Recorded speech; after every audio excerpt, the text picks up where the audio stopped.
नमस्कार साथियों, स्वागत है आपका मेरे चैनल नेगी जी खौल। और अभी मैंने इसको नाम बदल के गांव तक कर दिया है, तो जो भी आपको शो करेगा आपसे निवेदन है कि मेरी इस वीडियो को ज़्यादा से ज़्यादा शेयर करें। ये जो आप छत देख रहे हैं, ये मुझे प्रधानमंत्री आवास योजना के अंतर्गत 2000 वित्तीय वर्ष, इसको हम 2022-23 बोलेंगे या 23-24 बोलेंगे शायद, मुझे थोड़ा इसमें कन्फ्यूजन है। तो ये छत मुझे गवर्नमेंट से मिली है। तो मतलब ये जो है पैसा पिछले फरवरी में आ गया था, यानी उसके बाद अब ये फरवरी चल रहा है। तो कल 16 फरवरी को इसका छत रख दिया गया था बड़ी मुश्किल से, और आज 17 फरवरी है। क्योंकि कल रात हो गई थी इसलिए वीडियो नहीं बना पाए। अब जब पैसा पिछले फरवरी में आ गया था तो ये इतना लेट क्यों हुआ, और लोगों के मकान तो लगभग पूरे हो चुके हैं, कुछ के चल भी रहे हैं। तो ये छत इतनी लेट क्यों पड़ा, इसमें क्या क्या बातें हुई, क्यों ये इतना लेट हुआ, ब्लॉक प्रशासन का कैसा रवैया था, क्या था, मतलब पूरा सिस्टम सहित एक वीडियो में आपको इसके बारे में अगले एपिसोड में बताऊंगा। मगर पहले आपको ये बताना ज़रूरी है कि एक गरीब आदमी सरकार से आवास या किसी योजना की मांग करता है तो मानक के नाम पर उसको किस तरह बलि का बकरा बनाया जाता है, वो आपको दिखाते हैं। तो इस श्रृंखला में हम पहले दिखाते हैं कि जब गांव की भौगोलिक स्थिति ख़राब हो और यहाँ पे आपको कंस्ट्रक्शन का काम करना है, आपको, तो रेत और पत्थर जो मूलभूत की ज़रूरतें होती हैं, पहले वो क्या फॉर्मूला होता है हमारा, हम कैसे करते हैं, आइए पहले आपको वो दिखाते हैं।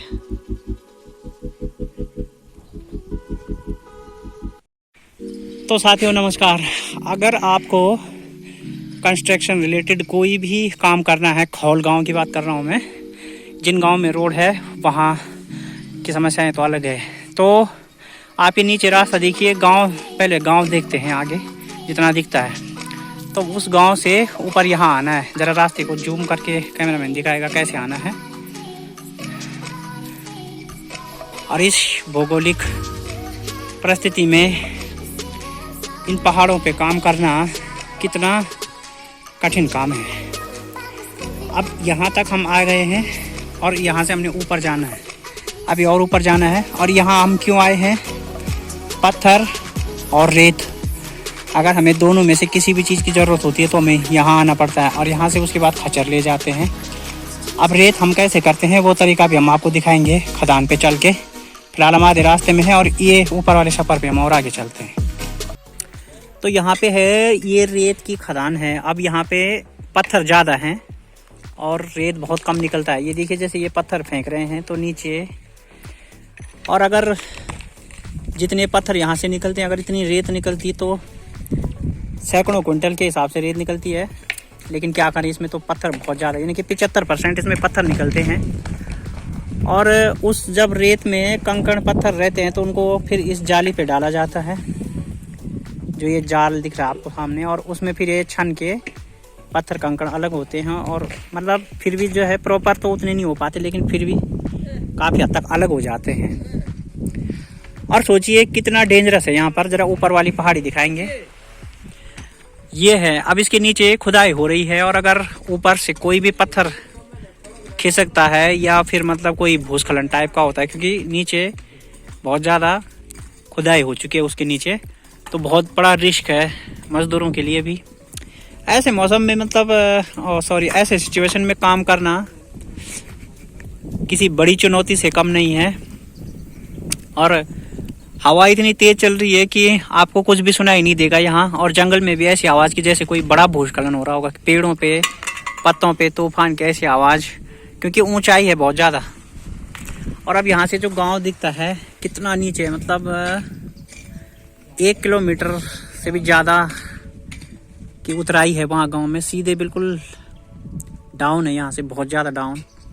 अब सोचिए यहाँ से लेके अगर रेत जो है वो खच्चर जाते हैं तो इस विषम परिस्थिति में और विषम मार्ग पे कैसे चलते हैं वो भी आपको दिखाएंगे। तो मतलब सरकार के अपने फॉर्मूले हैं, केवल 1,30,000 रुपये देती है, जिसमें 95 डेज मनरेगा भी इंक्लूड होता है, मतलब उसके मिला के वो तकरीबन 1.5 के आसपास हो जाता है। और ब्लॉक प्रशासन की अपनी शर्तें होती हैं, उनके अपने पैमाने होते हैं, लोगों पे थोप देते हैं। और एक गरीब आदमी जो आवास के लिए मतलब अप्लाई करता है, सरकार से आवास मांगता है, उसको कितनी बड़ी परिस्थिति झेलनी पड़ती है और कितना महंगा बैठता है, ये आप देखकर खुद ही अनुमान लगा सकते हैं। तो अब आपको दिखाएंगे कि कैसे खच्चर उस रेत को ले जाते हैं और वहाँ पे कट्टे भर के रखे हैं। देखिए वो कट्टे भर के रखे हैं, बाज़ार से कट्टे मंगाने पड़ते हैं, फिर उनको भरो। तो अगर यहाँ पे भी कोई विषम परिस्थिति आती है तो आज हम कैमरामैन के साथ यहीं मौजूद हैं शाम तक, तो वो दिखाएंगे आपको कि क्या क्या चुनौतियाँ बीच में आ जाती हैं। तो बने रहिए आप हमारे साथ। तो इस समय ये जो मतलब आप देख रहे हैं यहाँ पे, ये हमारी रेत की खदान है, हमने आपको पहले भी दिखाया है। तो अब ये है खच्चर, मतलब ये 6 खच्चर हैं पूरे, आप देख ही रहे होंगे, शायद आपको दिख भी रहे होंगे 6।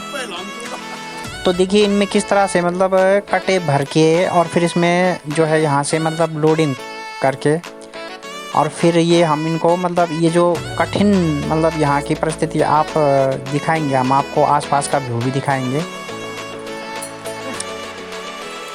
तो साथियों यहाँ से हमें रेत जो है मतलब पहले इसको हमने ज़मीन से निकाला, जैसा कि आपने देखा हमने किस तरह से इसको निकाला, फिर किस तरह से हमने इसके कट्टे भरे और फिर उसको मतलब भर के एक साइड में लगाना और फिर उसके बाद इसको उठाना और खच्चरों में लोड करना।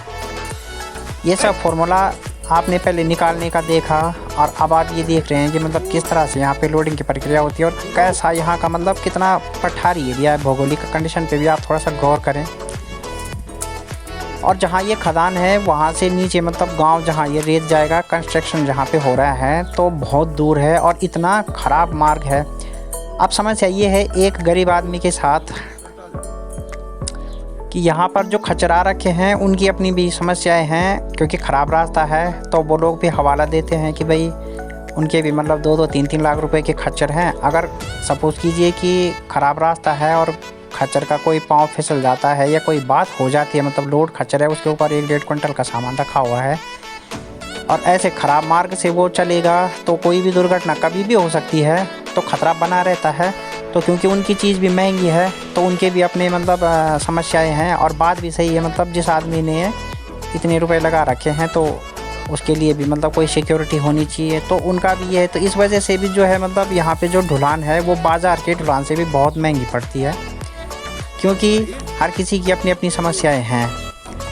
तो अब ये रेत मतलब हम यहाँ से खच्चरों में ले जाके और उसके बाद इसको नीचे जहाँ पे कंस्ट्रक्शन होता है वहाँ ले जाके और फिर इसको धुलाई करने के लिए फिर से 4-5 मज़दूर लगाएंगे।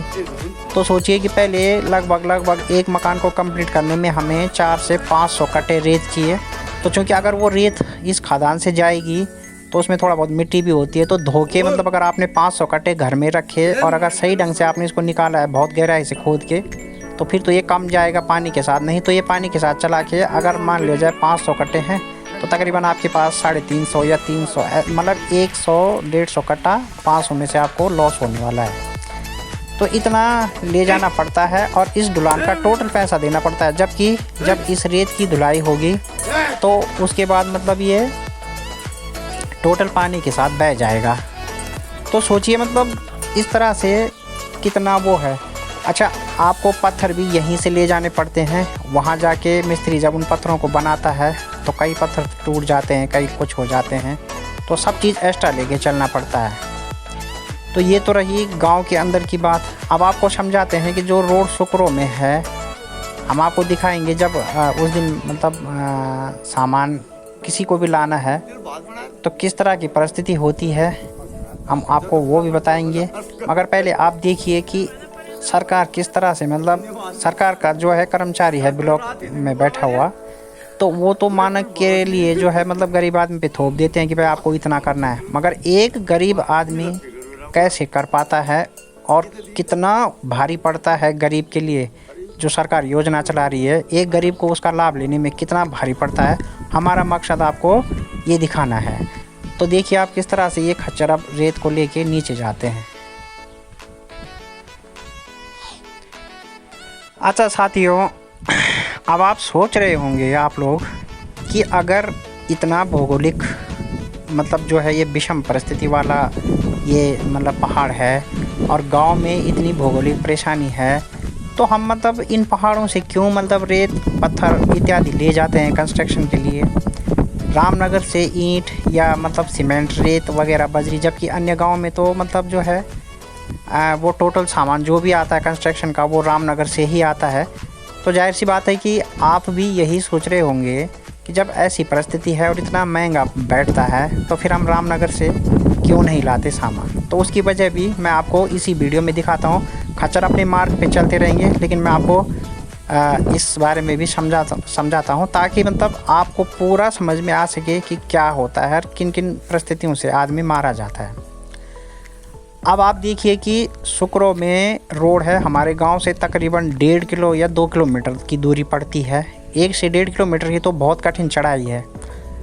अब आप वहां तक सामान लाए तो आपको मतलब ट्रक जब सामान का सड़क पे आएगा तो वहाँ पे आपको 4 से 6 लेबरों को लेके जाना पड़ेगा। फिर उनको जो है मतलब सामान जब वहाँ से अनलोड होगा गाड़ी से तो उनकी दिहाड़ी प्लस उनके लिए मतलब आजकल तो आप जानते हैं कि शराब और कबाब का मतलब ये सारा सिस्टम है, बिना इसके कोई काम ही नहीं होता। तो आपको बहुत महंगा बैठता है वो। फिर उसके बाद रही सामान को सड़क से गाँव तक लाने की बात। अब गाँव तक लाने में ठीक है मतलब खच्चर वगैरह का जो किराया है वो तो है, लेकिन सबसे बड़ी समस्या क्या आती है केयर टेकिंग की। अब आपने सड़क पे रेत रख दिया और खच्चरों ने एक दिन में जितनी ढुलाई की, आप भी थे वहाँ पे, उसके बाद घर आ गए आप, शाम हो गई और सुबह बहुत जल्दी जा नहीं सकते और रात मतलब दोपहर शाम को आपको 2-3 बजे घर आ जाना है क्योंकि और काम भी करने हैं।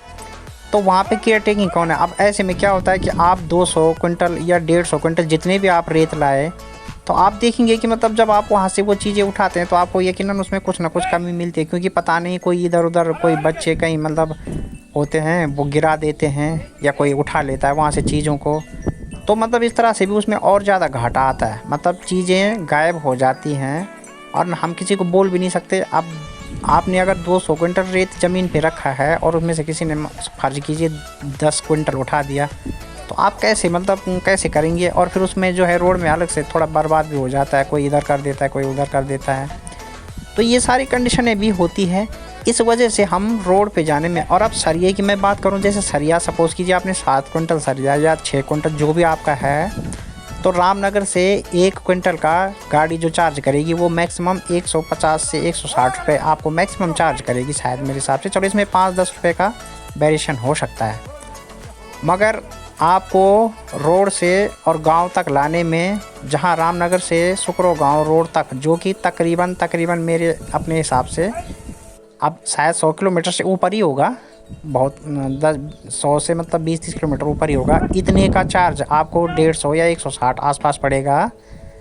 वहीं मात्र 2 किलोमीटर सुकरो से यहाँ आने में आपको 1 क्विंटल सरिये पे लगभग 800 से 1000 रुपये मज़दूरों को देना पड़ता है, क्योंकि मज़दूर हैं गांव में चुनिंदा मज़दूर हैं, 2 या 3 हैं मुश्किल से, और वो दिहाड़ी में सरिया नहीं लाते। उनको पता है कि आदमी ने कंस्ट्रक्शन करना है, घर बनाना है तो सरिया लाएगा ही लाएगा, तो वो कहते हैं भाई दिहाड़ी में हम सरिया नहीं लाएंगे। तो ठेका दिया जाता है उनको, ठेके में लाते हैं। तो अगर आपका 5 क्विंटल है तो 4,500 या 5,000, और अगर आपका 7 क्विंटल है तो 6,500 या 7,000 या 6,000 ऐसे कुछ मान लीजिए। मतलब वो आपके ऊपर डिपेंड करता है कि उनके साथ अगर वो आप पे रहम कर देते हैं तो। और अगर आपके पास मतलब शराब कबाब इत्यादि है तो थोड़ा बहुत आपको डिस्काउंट मिलेगा, लेकिन बात वही है कि आपका वो पैसा शराब और कबाब में लग जाता है। तो मतलब गरीब आदमी को गरीबों के लिए चला जा रही योजना, जो मतलब गरीबों के लिए चलाई जा रही है सरकार के द्वारा, उसका लाभ लेने में कितनी मार सहनी पड़ती है आप सोच सकते हैं। मतलब इन सब वीडियो को देख के आप थोड़ा सा गौर से देखिए और विचार कीजिए कि मतलब कितनी परेशानी होती है एक गरीब आदमी को। और गरीब आदमी अगर सरकार से मकान मांगता है या कोई सुविधा मांगता है तो ऐसे मारा जाता है, और नहीं मांगता है तो सुविधा से वंचित रहता है। मांग कर इतना मर जाता है कि उस सुविधा का लाभ शायद वो ले भी नहीं पाता। कैसे लेगा, क्योंकि इतनी भारी परेशानी मैं आपको दिखा रहा हूँ, समझा रहा हूँ वीडियो से और तस्वीरों से आपको समझा रहा हूँ। तो मतलब आप भी सोचिए कि कैसे मतलब सरकार की जो गरीबों के लिए योजना है, क्या वो गरीब के लिए सचमुच फ़ायदेमंद है या नहीं। तो साथियों, इस आवाज़ को पूरा करते करते अब हम फाइनल राउंड में आ चुके हैं। मतलब फाइनल का मतलब ये है कि आज फाइनली ये छत रखी जा रही है और लगभग पूरी होने वाली भी है। हम आपको ज़्यादा वीडियो भी नहीं दिखा पाए क्योंकि फुर्सत भी नहीं थी, सुबह का भी किसी को कुछ देना है। आज एक मजदूर जितना पैसा आज का लेता है यहाँ ये सिस्टम है गाँव में, इतना सामान्य मजदूर 3 दिन में लगभग लेता होगा।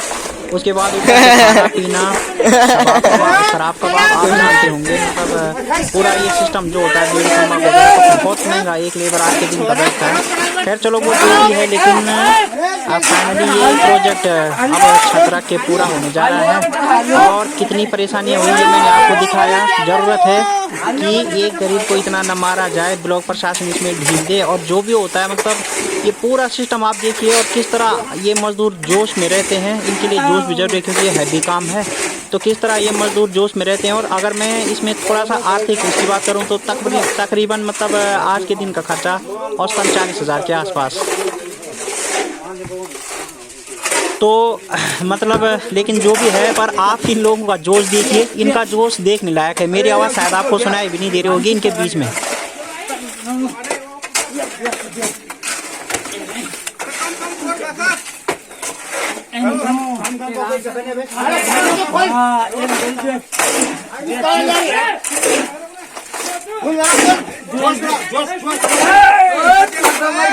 बहुत बढ़िया।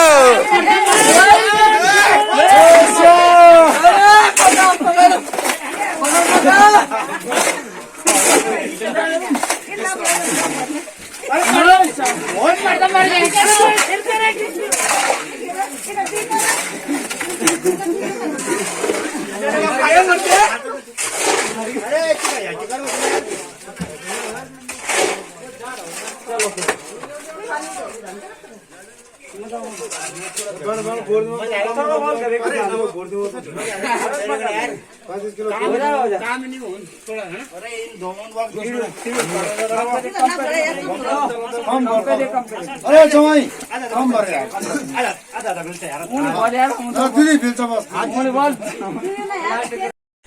और ये इसका बैक जो मतलब बैक वाला हिस्सा है वो है। इधर मेरा लैट्रिन बाथरूम है। ये भी मुझे गवर्नमेंट द्वारा मिला था 2016 में शायद। 12,000 रुपये स्वजल भारत से मिले थे। तो ये रहा मेरे आवास का पिछवाड़ा और ये सामने इधर को पंचायत भवन, ग्राम पंचायत खौल। अब तो ये भोपाटी है लेकिन पहले ये खौल था। भोपाटी खौल है अभी और पहले ये खौल था केवल। और आइए अब आगे से इसका फ्रंट हिस्सा दिखाते हैं आपको। तो ये रहा सामने, ये जो है मतलब ये फ्रंट है मकान का।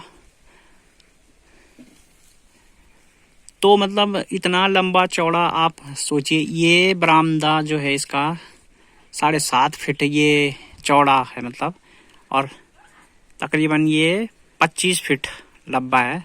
पहले तो ये 26 होगा, नहीं तो ये 25.5 या 25 तो ये फिर भी है ही है। तो 25 बाय 7.5 बरामदा है। आप लगाइए कितना बड़ा मानक है। पहले इस पे एक छोटा सा हल्का मतलब एक खाली कमरा बना के इसमें ऐसा प्लान था कि इसको फिनिश कर दिया जाए, लेकिन ब्लॉक प्रशासन बिल्कुल भी तैयार नहीं हुआ और ग्राम विकास अधिकारी का इसमें बहुत ही नकारात्मक रवैया रहा था। इसलिए उन्होंने इतना बड़ा मानक बनवाया। हमसे कहा गया कि ये मतलब जो है मानकों के अनुरूप नहीं है, और मकान तो इससे भी बहुत छोटे हैं, उनको भी पास किया गया था। मगर खैर जो भी है, इसको हम भेदभाव वाला रवैया बोलेंगे, सौतेला व्यवहार बोलेंगे आप, और कुछ भी इसको बोल सकते हैं। अच्छा एक बात और है, अभी मैं आपको एक रास्ता दिखाऊंगा जो क्षेत्र पंचायत के उसमें बना है, मतलब रेख देख में और जिम्मेदारी में। क्षेत्र पंचायत को वो बजट आवंटित किया गया था ब्लॉक प्रमुख के द्वारा। प्रमुख के पास कोटा होता है तो वो अपने क्षेत्र पंचायत सदस्यों को बांटते हैं। तो ग्राम खौल से अंदरोली स्कूल जाने वाला वो मार्ग है, वहाँ पर बहुत ज़्यादा चढ़ाई थी, तकरीबन 1 किलोमीटर के आसपास से भी ऊपर की चढ़ाई थी। तो जितने भी क्षेत्र पंचायत यहाँ पर हुए, हमारी उन सब से मांग थी कि वो रास्ता बच्चों के स्कूल का रास्ता है, अगर हो सके तो अन्य कामों को प्राथमिकता न देते हुए उस रास्ते को प्राथमिकता दें। और क्षेत्र पंचायत वर्तमान, चलिए नाम लेना कुछ ज़्यादा अच्छा नहीं होगा, मगर 3 ग्राम सभा आती है हमारे क्षेत्र पंचायत में, ग्राम सभा भोपाटी, खौल, चैनपुर और चैबाड़ा। तो वर्तमान क्षेत्र पंचायत 2023-24 से चल रहा है, कार्यकाल समाप्ति की ओर है। उनके द्वारा जब यहाँ समर्थन मांगने आया गया, महिला सीट है, तो कहा गया कि महिलाओं को चांस देना चाहिए क्योंकि महिलाएं हर सेक्टर में आगे बढ़ रही हैं। तो जो बोर्ड हमने देखा, अभी हमने उसकी फ़ोटो भी खींची है, हम वहाँ गए थे, वो भी आपको अगले ब्लॉग में दिखाएंगे, हम पूरा ब्लॉग बनाएंगे उस पर। लेकिन इसमें मैं थोड़ा सा जिक्र करना चाहूँगा कि किस तरह मतलब गरीब आदमी को मानकों पे मारा जाता है और किस तरह प्रतिनिधि मानकों की खुलेआम धज्जियाँ उड़ाते हैं। तो उसमें जो बोर्ड लगा है उस पर 1.5 लाख रुपए अंकित है। और जब हमने वहाँ काम करने वाले लोगों से तथा आसपास के लोगों से संपर्क किया तो उनका कहना था कि केवल और केवल मुश्किल से 7-8 आदमी रहे होंगे जिन्होंने 8 या 9 दिन काम किया है। तो उस पर खड़ंजा था 200 मीटर का लगभग, ऐसा सुना हमने। कितना था ये ब्लॉक प्रशासन या आदि प्रशासनिक अधिकारी बताएंगे। तो उसमें खाली मतलब मिट्टी को इधर से उधर पलट के वैसे ही कर दिया गया। और यकीन मानिए कि जब अब की बार बरसात लगेगी तो बच्चे उस रास्ते पे और ज़्यादा गिरेंगे, क्योंकि वो पहले ही ठीक था लेकिन अब उसकी स्थिति और भी ख़राब कर दी गई है। तो बड़े अफसोस के साथ और बड़े शर्म के साथ हमें कहना पड़ता है कि महिला प्रतिनिधि ने ऐसा काम करवाया जो कि संभवतः इस क्षेत्र में पहला ऐसा काम होगा कि जिस पे केवल और केवल 20% राशि खर्च की गई है और शेष 80%, मैं इसको करप्शन नहीं बोलूँगा क्योंकि बोर्ड वहाँ पे जो लगा है वो राशि उस पर किसी भी कीमत पे खर्च नहीं हुई है। तो शेष 80% मेरे विचार में करप्शन की भेंट चढ़ गया। उस पर भी ब्लॉग बनाएंगे, पर हम आपको केवल और केवल ये समझाना चाहते हैं कि गरीब आदमी को आप देख रहे हैं किस तरह मानक के रूप में मारा जाता है, मानकों का हवाला देके कि ये है इतना बनेगा, गवर्नमेंट ने ये है, इसमें इतनी एमबी बनी है। प्रतिनिधियों के लिए वो एमबी और वो मानक कहाँ जाता है, इसका जवाब आप भी हमारे साथ साथ मांगने का कष्ट करें।